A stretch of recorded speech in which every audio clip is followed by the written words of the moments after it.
Hey, and welcome to the HA podcast. I'm Danny Sheriff, the host of this podcast, the founder of the HA Society, and an HA recovery coach who has walked wherever you currently are.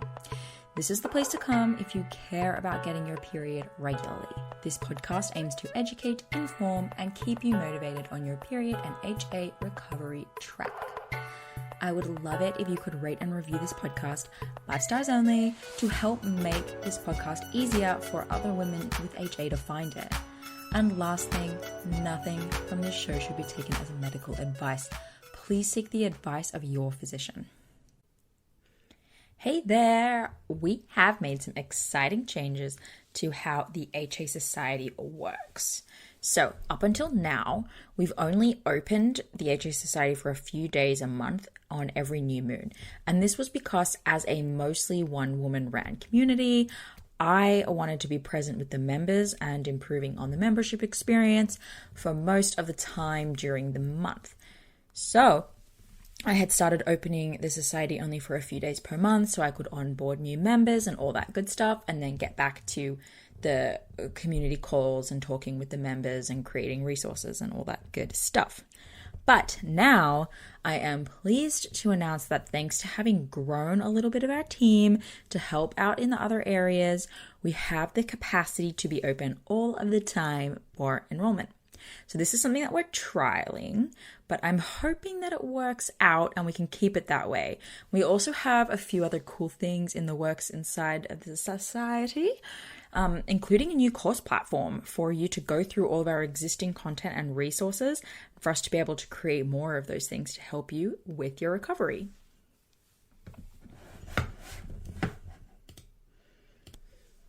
The HA Society is a community for women who both care about getting their missing cycle back and care about optimizing their newly recovered cycles. The idea for this society was to be more than just another Facebook group. I wanted to create a place with actual interaction between members and face-to-face calls. We call these our community calls, and I'm pretty sure they're everyone in the group's favorite part. I wanted there to be the opportunity to get one-on-one support in the DMs so that you have access to myself and really anyone else you want to talk to in the group at any time. And if you have quick questions, I wanted you to be able to reach out directly and get like a bit of one-on-one support in that way. And I also wanted to create a place where the experts and practitioners come to you and you don't have to go looking for them. They come and they do events live in the group and you get to RSVP and join on Zoom, and it's awesome fun. So you are formally invited to join us here in the HA Society. I feel like I've said that word a million times already. But when you join, you'll be greeted by myself, and you'll be able to start registering for the upcoming events. All of them are included in your membership and the community calls. You can dive into the replays of the past calls, and you can binge all of the early access episodes of the HA podcast that I release that are not out yet. So we also have this cool resource library. We started it back in April, and that has just moved into a course style platform, and each course inside of the society is included in your membership. It's go at your own pace. We have everything from how HA actually works to everything about exercise, such as how it's affecting your HA, to how to reintroduce it and how to reintroduce it if you're an athlete. So all of the different levels, we're always trying to add to that as well. We have modules on how to chart your cycle with HA and after HA, and modules on things like lab testing and HRT, navigating the medical system, mindset, body image, and even resources for our newly pregnant members, because unsurprisingly, people recover and they get pregnant in the group. So we even have a support group inside of there for pregnant HAs. And members of the society also get 50% off the whole HA resource store, and other bonuses throughout the year are often included in for members. So if you're interested, which I'm sure that you are, because just like every other woman listening to this show, you are passionate about getting your period back. So head to thehasociety.com collagen.com/join, or the link is in the show notes as well, and join this community of passionate, period pursuing women today. That's the HASociety.com/join. Hey everyone, and welcome back to the HA podcast. Today we have a special guest, Emma Burgess. Did I say it right? Burgess. Damn it. That's okay. Fair enough. Sorry about that. It's okay. I get like Sharif and Sharif and all the things. So Emma is a recreational runner, and I'm excited for you guys to hear her story because she has one of the more uncommon stories of someone who was able to recover and continue running.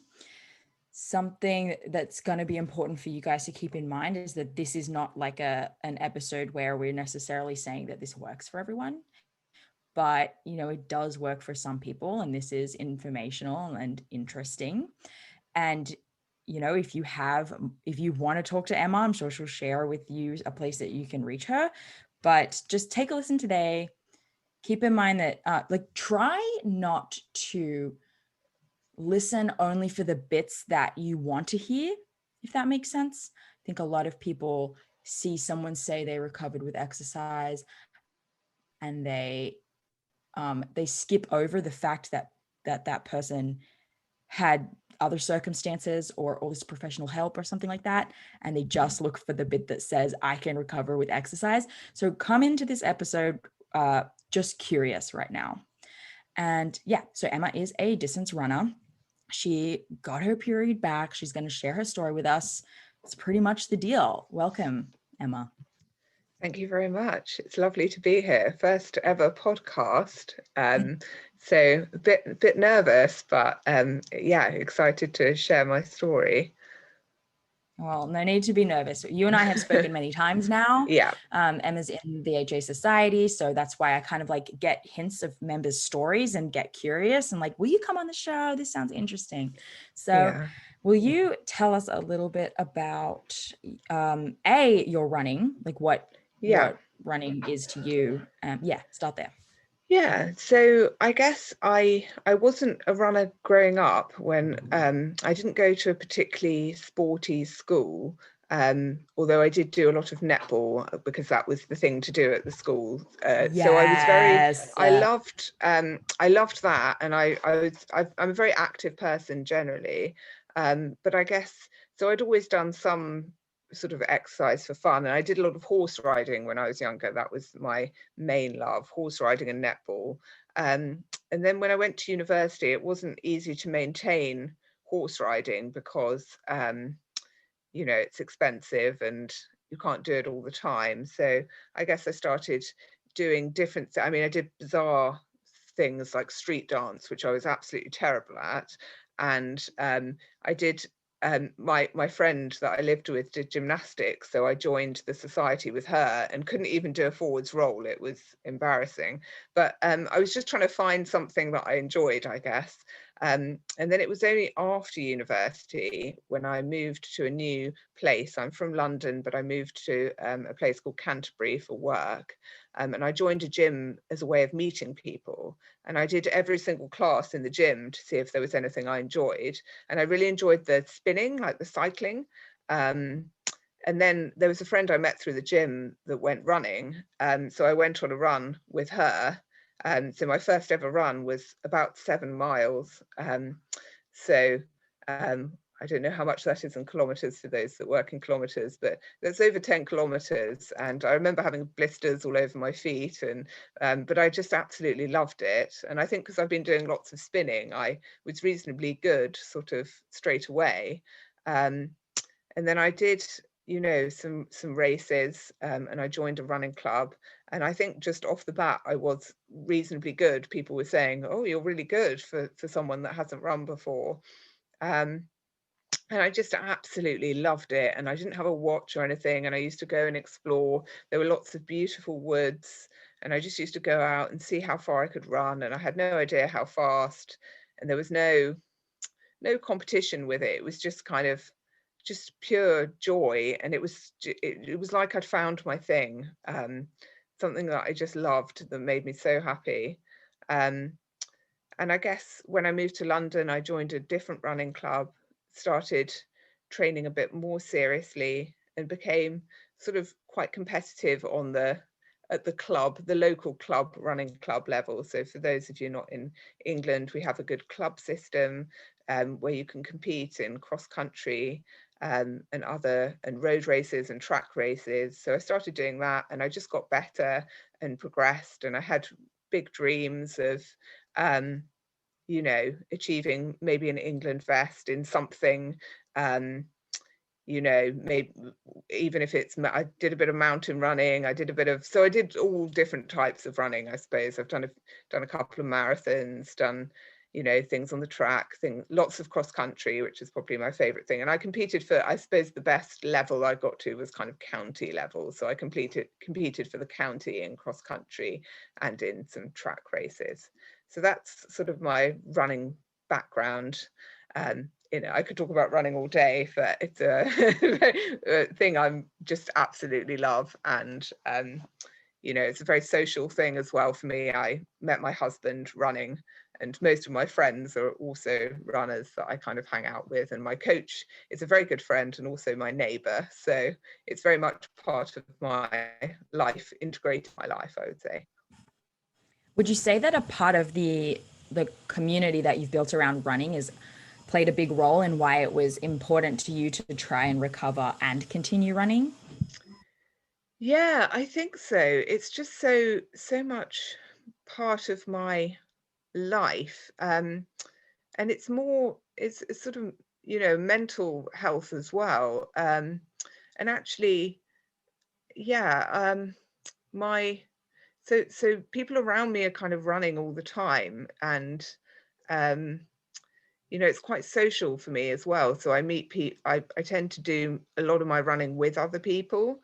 I go running on a Sunday with a girl, and we just have a gossip and a catch up, and it's my kind of opportunity to socialize as well. And I run to work. And during the pandemic, I wanted to minimize the time that I spent on public transport, which is my only other way of getting to work. So although, I could have got around it if, I decided to cut down. I suppose it is very much around me all the time in terms of the community that I'm around. Yeah, and I think that's why I asked, was I think that's common for a lot of people. Like they've spent so long making this such a huge part of their life, whatever their sport is, that it makes sense that a lot of people would want to take a crack at recovering their cycles and continuing doing the thing that they're doing. And that was the same for me. Like I felt like my gym was my family, and what was I gonna do? So that's why it just like makes sense that a lot of people would pursue this. So what happened for you in terms of losing your period? Like, when did that happen? How did you discover it? How long did you ignore it for? Because you probably did. And then, go from there. So it's kind of not really, sort of partly, but not totally linked with the running. So I suppose I have to go back quite a long way.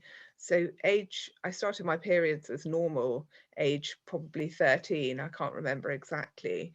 But then very shortly after that, I developed an eating disorder, which was completely unrelated to exercise. I wasn't, at the time. It was also quite unrelated to my body weight. I was always very slim. I think it was more to do with feeling very pressured academically at school, and it was my way of dealing with some difficult emotions. I didn't really get, at that time when I had that, there wasn't a lot of information or support. So I just kind of muddled through on my own very much. So it was never diagnosed. It was a way of coping, I suppose. And so after that, I then recovered. I'm doing inverted commas or whatever it's called, because I suppose I never really fully addressed that as a way of coping. And so in periods throughout my life, throughout my 20s, when, I was in a difficult relationship, or, there was a period of academic stress, I'd probably fall back into those tendencies of, I always felt like nerves in my stomach. So then I wouldn't feel hungry or able to eat or something. So that was always kind of my way of coping. And so in terms of my periods, I've never had a regular cycle, and I'm now 35. So this year, I've had a period every month this year. So I've reached 35 and finally had a regular cycle. So I used to have periods occasionally. I would say maybe 1 a year, 2 a year, depending on what was going on in my life. I think there was a short period of time when I was on the birth control, but it didn't feel right to me, so I came off it. And that was when I was much, much younger.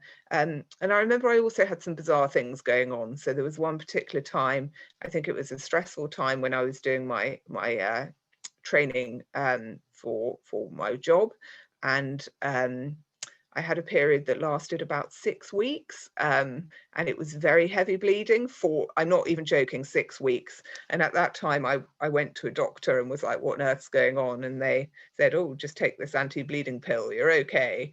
And so, so I'd have a period. And I think every time I had a period, I'd be like, oh, I'm okay. Like, everything's functioning, it's fine. And I think I always knew it was because I probably exercised a bit too much and didn't really eat enough. And I probably, even though I didn't have a label for it when I was younger, I probably knew that always to be the case.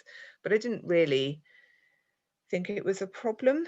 And I think I'd go to doctors and sometimes just bring it up, and they'd say, oh, you're quite slim, you run a lot, it's fine. When you want to have children, come back and see me, or you could go on the birth control. Those were the kind of, that was the option. Or, I even saw one doctor who was like, oh, brilliant, how fast do you run? Like, what are your running times? Sort of, really, yeah. I mean, so I suppose it was only recently that I got married in February 2019, and also around that time, I'd noticed my running performance was really declining. Well, it wasn't. It went from being brilliant for me, and running my best times and my best competitive races, to the next week almost like crashing. It was almost like my body just gave up, and I just suddenly was way far back. All of a sudden, I went from, I would say, like a top 5 position in a cross country to like a 30th position. This episode is brought to you by Vital Proteins. I have been a collagen freak for ages, and I started off making my own bone broth because I could not find a collagen supplement that I actually liked. I started taking collagen early in my HA recovery, and no, it's not going to return your period, but it is going to support you along the way. As I was learning about how to optimize my health and my skin and how to return my cycle, all of the things, it became apparent that in the past, I had been exclusively eating like lean meats, avoiding the fattier cuts, avoiding meat on the bone, avoiding eating enough animal protein or animal products in general. And all of those things bring important vitamins, minerals, and nutrients that are really important for fertility. And one of those things was collagen, and it's the most abundant protein in your body. And it has an important role. Like, it provides structure to your skin and it helps your blood clot. It's one of the major building blocks of your bones and your skin and your muscles and your tendons and your ligaments. It's also found in many other body parts like blood vessels and your corneas and your teeth. So you can kind of think of it like the glue that holds all of these things in our body together. When I started taking collagen and drinking bone broth and all of that good stuff, I started noticing a huge improvement in my skin and my hair and my nails. Like, that was the first thing I noticed. And that's because collagen stimulates cells that boost the production of new collagen to support healthy hair, nails, and skin, as well as boost the production of new collagen to support healthy bones and joints and muscles and tendons, which we all know is really important right now, especially if we have been missing our cycle for a bit. Making my bone broth got really tiring as much as I love it, especially in the summer. I did not want to be cooking this big pot of soup every week for hours and like dealing with this animal, this like chicken carcass, and it was all of a lot of work. So I was really excited when I finally found Vital Proteins. Today, they have a bunch of products and I love them. And I take the collagen peptide powder. So each serve of Vital Proteins, it depends, they have lots of different products, but the one I take, it has a serve of 20 grams of collagen, 100% of my daily value of vitamin C, which is an important vitamin antioxidant that can help promote the production of collagen inside of your skin, which is, really good for your skin. So it comes in a powder form, which I love because it dissolves in either hot or cold liquids, so coffees and smoothies. And I actually mix mine into my yogurt bowl each morning.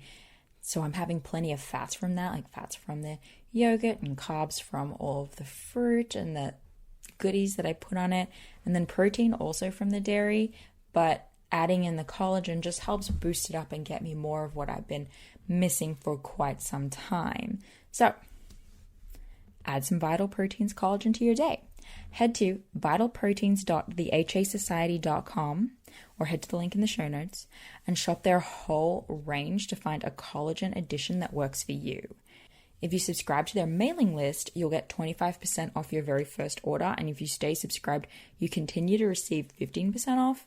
So it's definitely worth checking out. And they do ship internationally. Head to vitalproteins.thehasociety.com or go to the link in the show notes. So I went from going from being kind of top 3, top 5 position in a cross country in the same league, and the same sort of people are turning up, to about 30th or something, and just feeling terrible. And it was almost like I'm sure there was stuff happening underneath, but it was almost like suddenly crashed and felt awful, and things that had felt amazing were suddenly feeling awful. And all this while I kind of knew that I'd pushed things at this point a bit too far. Like I'd just lost too much weight. Was really training too hard and just pushing my body a bit too much. And I just thought, I've really got to sort this out, because actually if I want to reach it was kind of more performance driven, because I was kind of like, do you know what, if I want to reach my potential in this sport and get the best out of myself, which I really do, then I've got to start like fueling my body properly and being healthy and having a regular cycle so I can adapt to training. And the second thing is that, I do want to have children, and I'm reaching an age where I really do need to sort this out. And also, I was just kind of hearing more stuff about REDS, about HA. I think it's become much more prevalent. There've been media stories about it, and about runners as well. And I think one of the reasons I never addressed the issue is because I've never had an injury. I've somehow got a very resilient body, which I'm extremely grateful for. So I've never been injured, and I don't have I don't have bone density issues. And I think that's genetics and luck. So and I appreciate that's a really privileged position, but actually it meant that I never really addressed it, because I was performing well, I was feeling okay, and I was improving, and I wasn't getting injured. But I think there was always a sense that the girls that I train around me were doing the same work, and they were adapting better, they were getting better, and I was putting in the same, if not more, and just not making those adaptations. So I think I just knew that it wasn't right, And I think I had a real internal, deep down knowledge that I needed to address this Yeah. period That's issue. one of my favorite points when talking to girls who specifically consider themselves athletes or competitive or anything like that. There's always this theme where they saw maybe they were not adapting, or their performance was not improving, like they weren't making PBs anymore, and so they do more and train harder, Yeah, and depending on the sport, eat less, right? Like, because maybe yeah, maybe they're trying to lose more weight and it's not coming off. And it's funny when we can get you recovered and kind of like do a reset and start again. And especially as you get older, training less is actually more efficient. mm, And we don't realize that. The last time training super, super hard, seven days a week, is effective for you is around puberty. And then yeah, like once you hit your 20s, it's double day sessions and working out every single day. The impact, it just starts to become less and less impactful. And especially when you're in your 30s, and mid 30s onwards for most sports is classified as master's level mm, for some reason. yeah, And those people, it's training less and giving yourself the time to recover and ensuring that everything in your body is functioning hormonally. Like, that is actually where you get the most adaptations. So it's really cool to like see people figure that out, yeah, and it sounds like that's what you were hoping to achieve. yeah, definitely. And I think, you get better by in the time that you're resting and recovering and adapting to the training. And you can't really adapt to training without having proper hormones, because it's hormones are not just your, estrogen and progesterone and luteinizing hormone, but also your human growth hormone and the things and you need to go through the cycles of those hormones. And there's a lot more research coming out into that now. And every time I was struggling in recovery, I'd try and read the research on the performance side of things, because that's what kind of drove me, if I'm honest. I mean, I think if I'd had really bad bone density or loads of stress fractures or something like that, then that would have been a driving factor. But because I didn't, um, the main driver for me was the kind of performance piece and getting the most out of myself and not wasting any more time. Because I think one of the things that my husband said to me is, he was like, you've left yourself nowhere to go. You can't possibly train any harder or get any thinner or eat any less. And so it's like you're going through this one path that's how far can you really take that? I mean, and so it's almost like you have to pull back, reset everything in order to, and it might take a bit longer, but ultimately the ceiling's going to be a lot higher and a lot more sustainable. And also, you know, a lot more fun, and you're going to know that you're healthy. And I think there was another piece as well where I was training, and in my club there were quite a lot of younger athletes, younger girls going through puberty, and I really felt like I needed to be a good role model. I didn't want them to look at me and think, well, she's running really well and she looks like that, and so therefore that's what I need to be, because that's not, I felt a responsibility to those younger athletes to be a good role model and a good example of healthy, sustainable performance. And I love running, not just for the performance. I want to I'm going to be one of those people, and I just know it, who's like 100 doing like, some race right at the back, still trying to push myself because I love it. And so I want to be running my whole life. I don't want to just crash and burn and disappear off the face of the earth, in terms of the running scene, which unfortunately you do see quite a lot. You see girls coming for a season or a couple of seasons, performing really well, looking extremely thin, and then they're gone. And they, sometimes they come back, sometimes they don't. But You know, unfortunately, I do think that HA is quite common in the running world. You know, and I think since I've opened up a bit more about my story, there's a lot of girls that I've spoken to in my running club who have also lost their periods, who have come to me and said, I've lost my period. So I do think it's something that's not talked about that much. But when you start to open up to other people, then they are able to be a bit more open about it. And I think things are changing. I think a lot of the time people seek help for it is because someone else had the balls to talk about it. I think that keeps on happening, makes people feel normal. That's why we share these stories, makes people feel normal. And that's the other thing that I'm excited to have this conversation about, is just to kind of like wrap up that portion of the conversation. It's okay to love your sport and the community and the life that you've created around it. And having HA doesn't mean, which lots of people have been made to believe, doesn't mean you have to give it up and you made this wild mistake and you became super obsessive about it and you must quit and now live a different life. That's going to happen for some people, because that might be some people's path. Like maybe obsessive exercise, you know, is a thing for them, but some people love their sport and the community that they've made. And HA is scary because they're feeling like they can't have that anymore.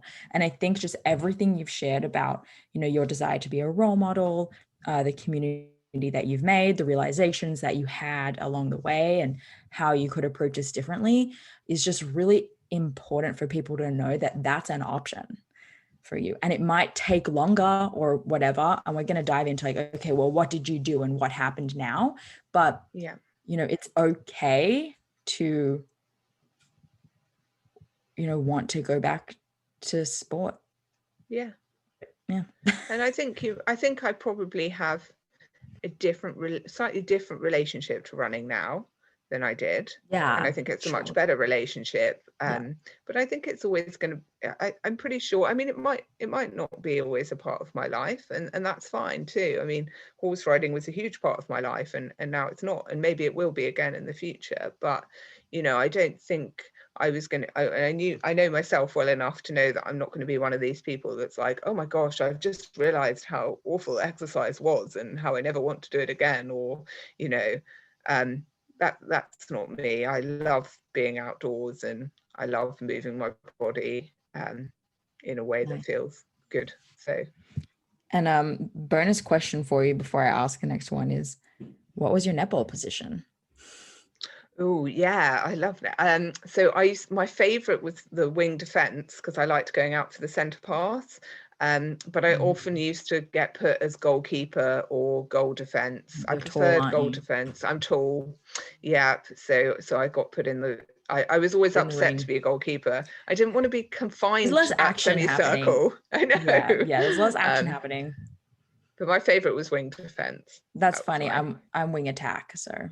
Yeah, I love going out for the center pass. It's so fun. Yeah, I mean, we could have been, you know, I could have been marking you.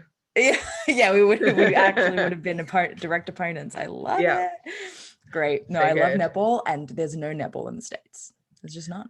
No. And it's really heartbreaking for me. That really is. What do they do instead? Basketball or? Oh yeah, volleyball, but everything else: basketball, softball, baseball, soccer. Just not netball. So fun, netball is a very Commonwealth sport, and I think even if you look it up on Wikipedia, it's like Australia is the place for netball, even ahead of England. So okay, it might just be us two. Yeah.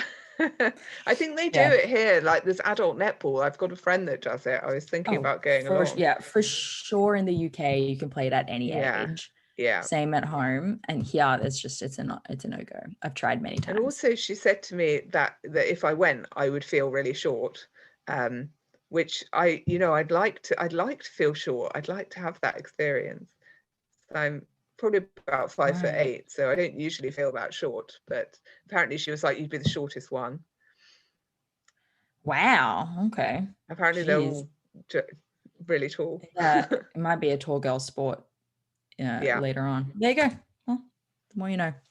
So I love this background. Now tell me, when you started taking action to HA, what was the path? What did you do?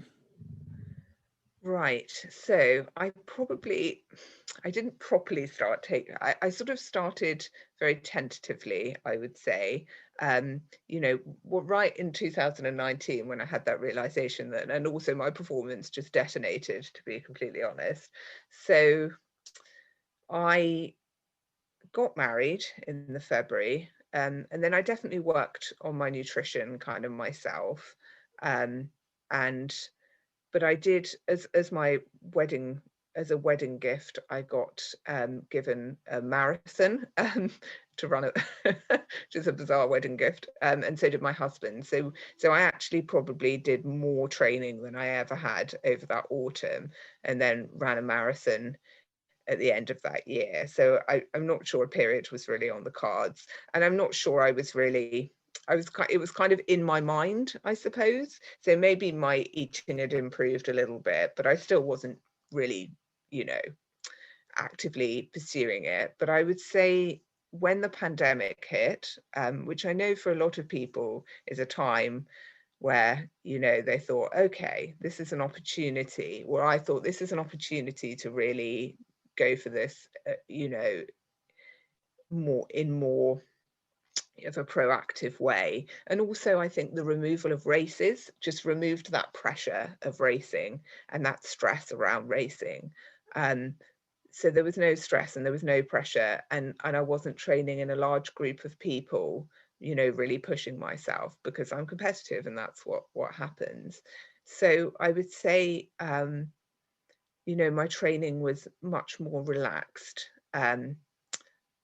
Not just physically, but I think one of the most important things is emotionally, the emotional stress was much less. I was training either with my husband or with my brother-in-law, who were just kind of chilled people. And I wasn't, I used to kind of maybe get a bit nervous before sessions or before races and all of the stress around it. And I just didn't have that. It was much more fun, much more free.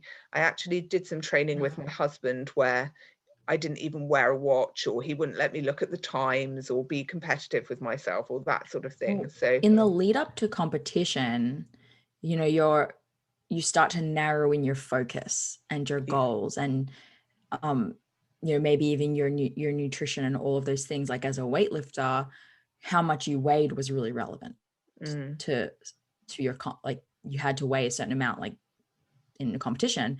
So the closer you got to competition, the higher the stress, because you're preparing to like practice the lifts that you're going to achieve on the day. And that's really stressful. So like go into the gym, be like, God, I hope I get it. Because if I don't get it today, it's going to make me less confident on competition day.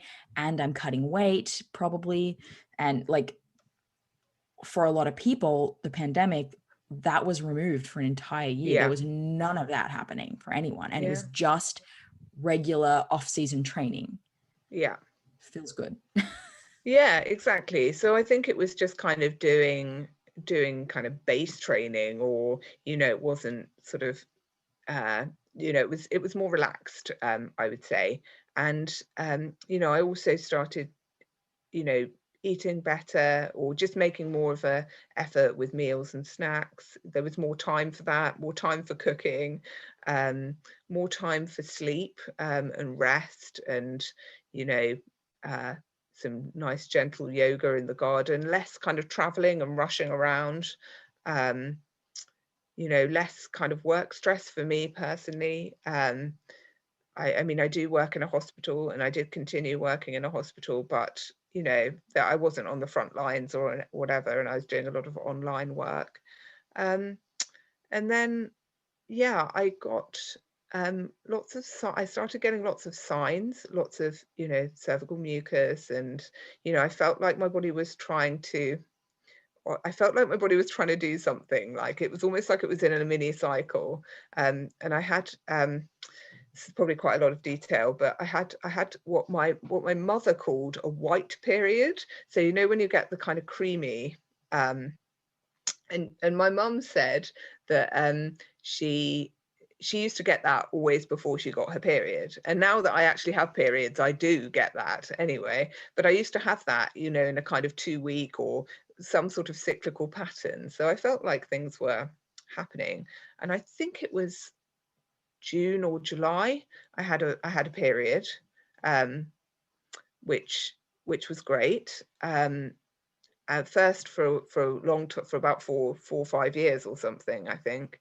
Um, and then I was sort of like, oh hooray, I'm fixed. And I got two more quite quickly. I think the cycles were kind of maybe 21 or 28 days later, and then I got another one, but the two afterwards were much lighter, and I thought, I know this isn't normal for me to be this light.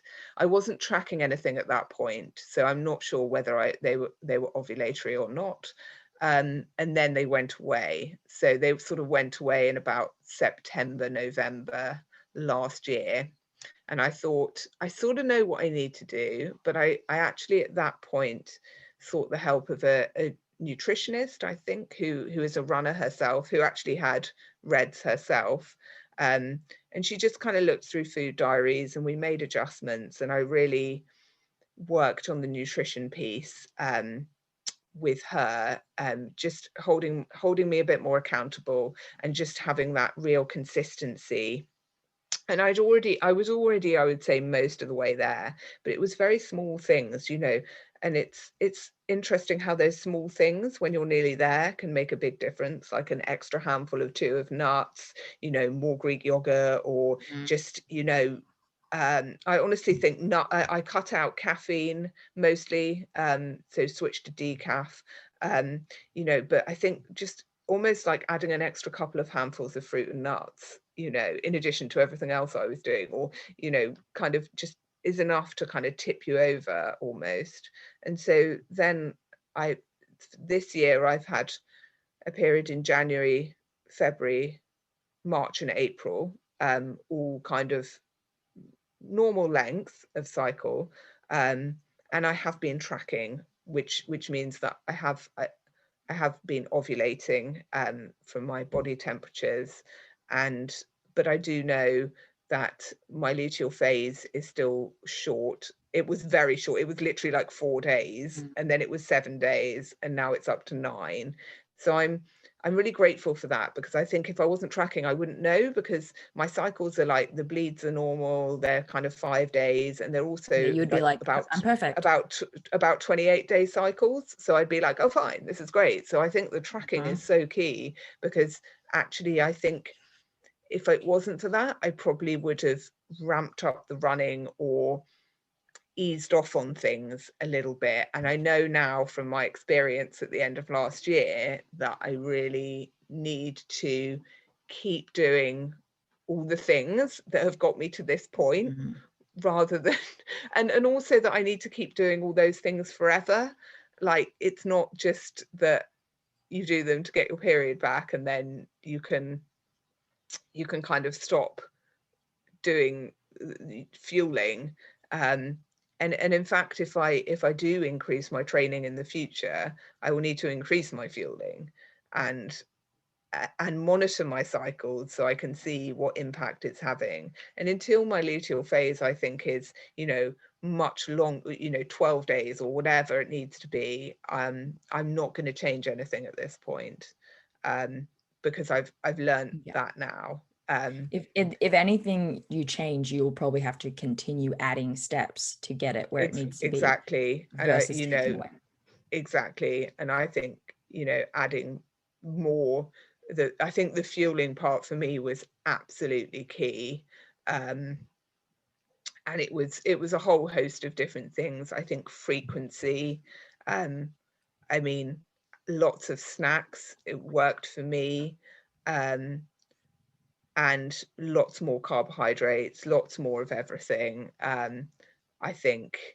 Do you feel like you doubled your intake, or not as much? Oh yeah, if not more. I mean, yeah. I mean, I look back now, and I'm sure people have this experience as well. I look back on what I was eating, and I think, how on earth I mean, I just don't know how that's possible. I don't think it would be possible for me now. I just don't know how I did that. I mean, it's ridiculous. It just wasn't enough. And I'd have long gaps as well, which, is really not good. And now I eat breakfast straight away as soon as I get up, and I'm hungry for it. And I eat, and sort of, I don't know if in Australia, if you have Weetabix, do you have Weetabix? Yeah, Is they're that just a called thing? wheat bix. Wheat Bix. Okay. So like I'll have more, I'll have like 3 of those or whatever. So like the kind of said portion size for things I appreciate is not, with the running that I'm doing, I need to eat more than a portion size. Not that I go by that. I don't weigh anything or anything like that, but so I'll have breakfast, Good guide. I'll have a mid-morning snack, I'll have a good lunch, I'll have an afternoon snack, I'll have a dinner and an evening snack, and I'll do that, it was doing that every day consistently for quite a long time. Mm-hmm. And literally, and even if I come back for a run and I'm not hungry, just still getting the fuel in, and just the importance of that, and chocolate milk, things like lots of yogurt. And I'm one of those people that with meat, I eat all of the skin and all of the fat and all of the I mean, and all of the fish skin, and I'll eat my Yes. husband's fish skin. I mean, I've always been like that, actually. I'm Yeah, one of me these too. sort of, But now it's a yeah. bit more liberal. There's Yeah, less exactly, stopping yourself from exactly. doing it. And like, all of the full fat, and um yeah. So Yeah. I think and having someone to help with the nutrition piece, she wasn't telling me anything that I didn't know, but it was just, it was almost like I'd have to do these food diaries for her. And for that time, because I like to do things well, I'd almost up my game. And so I'd almost want her to do food diaries with her, because I knew that my food was going to be much better on those days, if that Yeah. makes sense. So Oh, um yeah. I mean, that's like a tactic sometimes employed by these people. It's for your own information. And isn't it funny how much you do actually know? And it's simply needing someone else to look at it with you and yeah, confirm that yeah. you and, know what you need to do. and I think it helped to work with, she's actually, the girl I worked with, or the lady I worked with, is going to the Olympics, for running, for the marathon. So to be like, do you know what, she lost her period, or she didn't have a period for a long time, she's got it back, and she's going to the Olympics, was kind of like, she knows what she's talking about. Like, I can believe, because I think for me, like, I sort of don't I don't trust people, because I mean, I work in the medical field myself, and I'm kind of like, I don't trust doctors, I don't trust what people say. But I was like, I really do trust her, because she's been through the journey, she's walked through the journey herself, she's a runner, and she's going to the Olympics. So if she's telling me what to eat, I'm going to eat that, because she knows what she's talking about. And I think it wouldn't matter, but I think the belief that I had and the trust that I had, meant that I really bought into it. And I think that's important to work with someone, if you are going to work with someone. And I think it was so important for me to almost be like, i'm in I'm investing in this for myself. Like, I hadn't wanted to work with anyone, because I was like, I can do it myself. I know all the stuff. But actually, it was the best thing that I did. And I'm continuing to kind of work with her now, just because I know how easy it is at this point for me to fall back into old habits. So I need to kind of keep the momentum going in a way, because I think you automatically relax when you've had a few periods. You're like, oh, I'm fine now. It's all fine. And I'm determined not to slip back again. But yeah, I do think, working with someone that almost like their story sort of aligns with you, or I don't know, it was definitely helpful. Oh, yeah. I think we want to work with and take advice from people that know exactly what we're going through and have just that same perspective. I worked with someone too, even though I felt like I knew what to do. Yeah. We just have way too much bias sometimes Yeah. to safely do it ourselves. And I think something that I really want to highlight from your story is a lot of people, where do I start with this spiel? But I love it. The majority of advice that is given for HA recovery in like social media space and probably the No Period Now What group and that kind of thing is for the general population of people who just work out for maybe the sake of body composition and not necessarily for people who are trying to compete. And but people who are trying to compete are only seeing that advice. And so I see a lot of people saying like, hey, I'm trying to get my period back. I'm trying to keep exercising as well. I'm eating the minimum, but I don't have my period back. And it's like, if you are going to try and get your cycle back and exercise at the same time, the minimum is far from what you need to be having, and that minimum being 2,500 calories, right, is Yeah. typically what we hear. They're like, why can't I exercise and eat this much? Or okay, I'm eating 2,800, like I've upped it by 200 calories. You need to be eating significantly more if that's the path you want to take. And you need to look into your nutrition and make sure things are dialed in where they need to be, not just eating more of anything. You probably need to be looking more deeply into what it is. So I think that you just have to take it even more seriously and you have Yeah. to be even more diligent. And that's a Yeah. really important point that a lot of us are missing. Definitely. And I think, it was kind of, I just had to be on it all the time. Like, honestly, as soon as I finished a run, I'm getting the snack in, and then I'm having a meal after Yeah. that.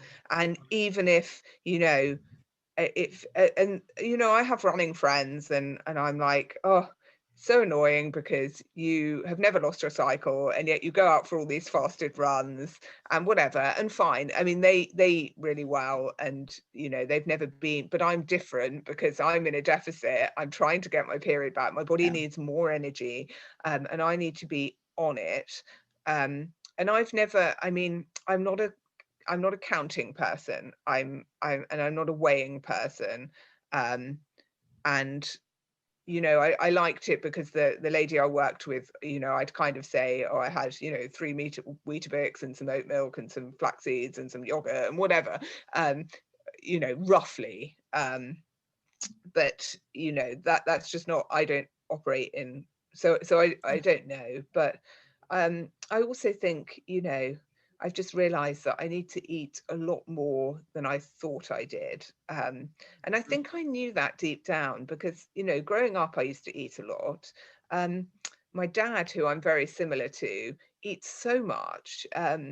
You know, I just need to eat it. And you know what? Sometimes I now have to eat more than my husband, which was a real problem for me for a while. And I don't know if other people, it's a ridiculous cultural thing that you think, as a woman, I should be eating this tiny little salad. And it's like, no, Emma, I eat more than everyone at work. I eat more than my husband. And that's what I need. That's what my body needs. And it's fine because I'm doing more movement, and actually I need a lot of food anyway. So yeah, coming to that realization is quite freeing, really. So you just think, I do just need to eat food and fuel the training that I'm doing. Yeah, sorry, I muted myself. That's just the most important message for everyone to hear. Like, you took really important steps and came to a lot of really important acknowledgements. Yes, we need to eat a lot more than we think, and we're often comparing ourselves to people who really do not do that much activity during the day. And you're like having this story in your head that you should be eating less than them because they're Yeah. like bigger than you or something. Yeah. And Just I don't, arbitrary. I think it's funny now because I think, also I would say I mean, I was very underweight at some point, and now I'm the weight my body needs to be. But and I don't really think about weight. And again, I don't look at numbers or whatever. But I feel like my body has just found its place where it is, and I can pretty much eat anything, and it's just kind of stable as it is, and it's fine. And I mean, it kind of fluctuates over the course of a cycle, I'm noticing, but um I feel like my body's just found its kind of, this is the place where I'm sort of functioning. And um, you know, and now I find it quite funny at work, because everyone's like, oh gosh, Emma, you're having a snack already, or I'm pretty much having a picnic when I'm working, and everyone else is sort of not eating until lunch, and I'm just like, how can you do that? But it's a definite shift in perspective. Yeah.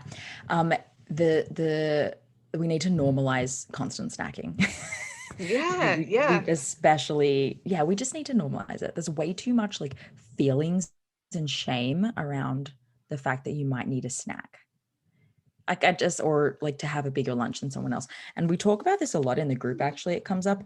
But a lot of people are triggered by like comments and thoughts from others around Mm, like what they're eating. They're like, oh, you're eating again. I'm like, your meal is bigger than mm, is huge.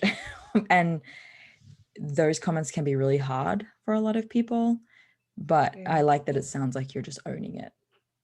Yeah, I think we're all different, aren't we? And now I think this is always the thing. When I was growing up, like my grandparents were like, "Oh my gosh, do you have hollow legs?" Because it would be like an ongoing joke of how much me and my dad ate, and how funny it was, but like not in a horrible way, just in a funny way. And now I've kind of gone back to that.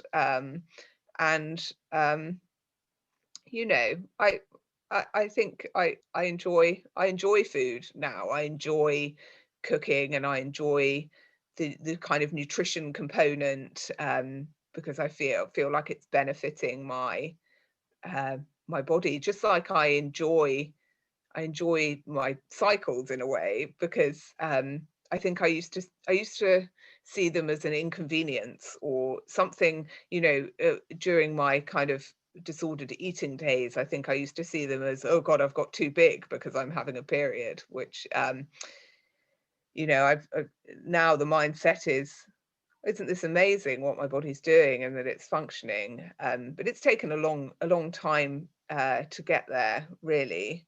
But periods are a sign of health, a marker of health, rather than something to be um, avoided. Yeah, and I think we're all different, and we're all different on different days, and we all our needs are different, and it's just that whole comparison thing. It's comparing how much people are eating, how much exercise they're doing, um and trying to, I guess, just I don't think you can stop that comparison trap, but just kind of acknowledge Mhm. it, but refocus on your own path and your own journey, and what you need to do for you, and what works for you. The basically the wisest words that we should probably end every episode with. This is like, this is my story. This is what worked for me. And then, you know, take what might work Mm, for you and leave what won't. And if you follow, any of the things you hear from someone else and see if it works for you, be open to the fact it might not work for you. And that doesn't mean anything. It's just that we're all different in yeah. the amount of activity we're doing and the amount of food we need. I mean, you've even explained a fair bit of genetic difference for you. Mm, Like, you have a resilient body.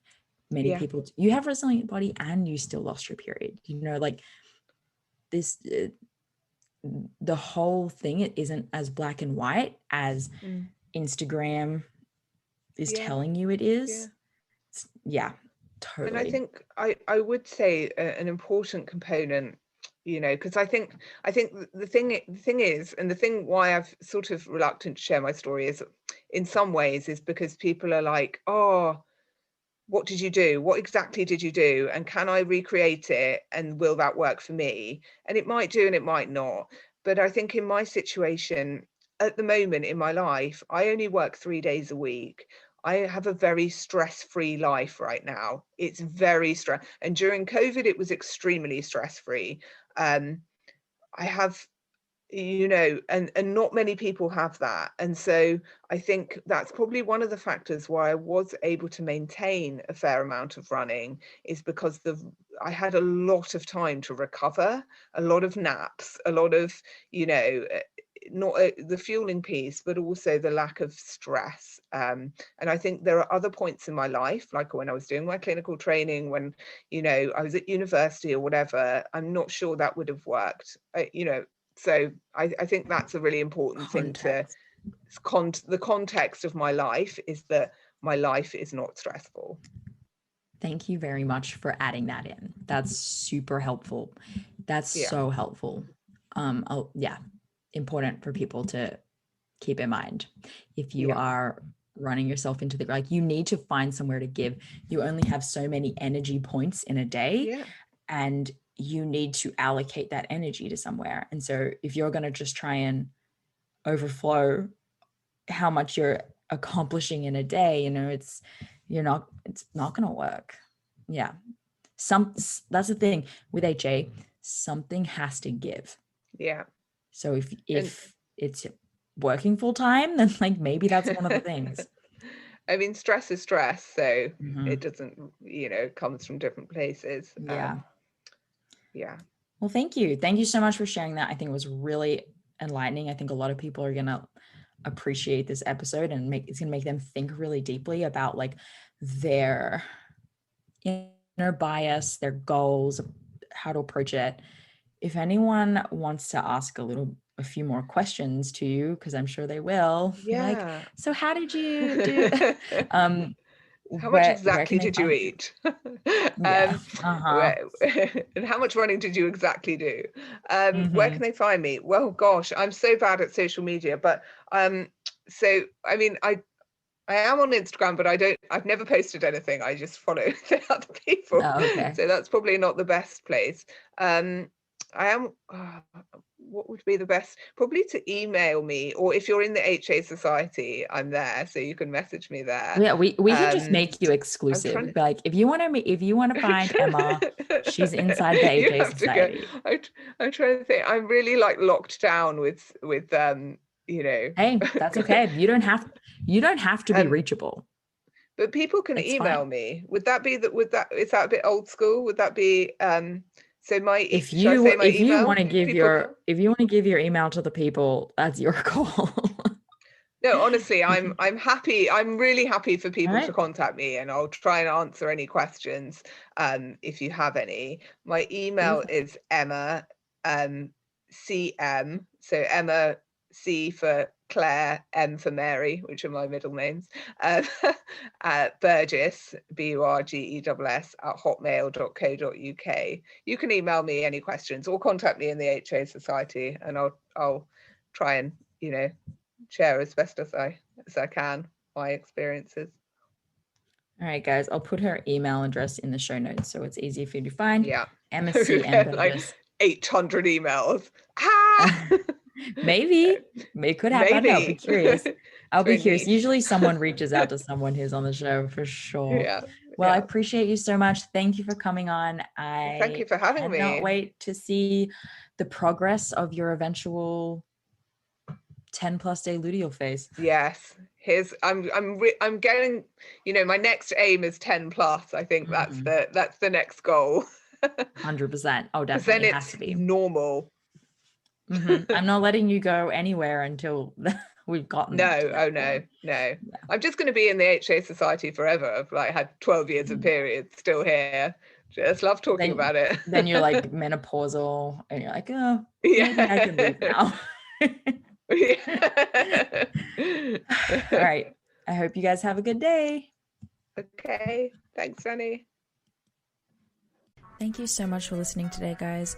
Please subscribe to the podcast, and if you could head to iTunes specifically and leave a rating or review, that would help so much because it makes it easier for other people with HA who are Googling around to find the podcast really easily. So if you do that, you're doing a service to all of the women. Hey, I'm Katie Grossman, a trail and ultramarathon runner sponsored by New Balance. I'm also a creative professional, wife to my life and running partner, Dominic, and a very proud mom of 2 girls.